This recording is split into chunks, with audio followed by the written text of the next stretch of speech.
முடிவு செய்ய வேண்டும். உங்களை பொறுத்தவர்களும் உங்களுடைய தளபதி தான் தமிழ்நாட்டில் ஆலோசனை. நான் சொன்னால் சொல்வார்கள், இவர் வாய் எப்படி வேண்டாலும் பேசுகிறேன். நான் புரட்சி தலைவர் என்று சொல்ல மாட்டேன். ஏன் சொன்னால் பட்டம் கொடுத்தவரே நான் சொல்லவில்லை என்று ஓடிவிட்டார்.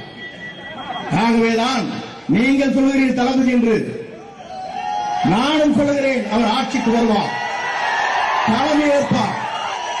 அந்த சக்தியை தமிழ்நாட்டை எவராலும் அசைத்து விட முடியாது. காலங்கள் கணிந்து கொண்டிருக்கிறது, நாட்கள் எண்ணப்பட்டு வருகிறது. டிசம்பர் மாதத்திற்குள் நம்மோடு கூட்டணி வலிமையாக வரும். நம்மோடு இன்னும் பல அமைச்சர்கள், முன்னாள் அமைச்சர் வருவார்கள். நீங்கள் கவலைப்பட தேவையில்லை. உங்களுக்காக நாங்கள் உறுதுணையாக இருப்போம். உங்கள் கருத்தை வலுப்படுத்துவோம். 30 ஆண்டு காலம் நீங்கள் இதற்காக உழைத்திருக்கிறீர்கள். உங்கள் கண்ணீரை துடைப்பதற்கு உங்களோடு உறுதுணையாக நாங்கள் நிற்போம். நீங்கள் கவலைப்பட தேவையில்லை. நாங்கள் வந்துவிட்டோம் என்று நீங்கள் கவலைப்பட தேவையில்லை. உங்கள் சகோதராக இந்த பணிகளை நாங்கள் ஆக்குவோம். நீங்கள் கவலைப்பட தேவையில்லை. அதை வருகின்ற நீங்கள் இத்தனை பேரும் 2.5 மணி நேரம் அல்ல 4 மணி நேரம் இங்கே காத்துக் கொண்டிருந்திருக்கிறீர்கள். உங்களுக்கு எவ்வளவு கோடி நன்றி சொன்னாலும் நன்றி ஈடாகாது.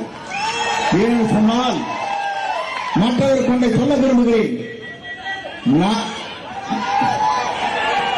இந்த நாட்டில் நான் என்று ஒருவன் நினைத்தால் ஆண்டவன் தான் என்று காட்டி விடுவான். நீங்கள் கவலைப்பட தேவையில்லை. ஆகவே ஆண்டவன் வருவார், வெற்றியை சூடுவார்.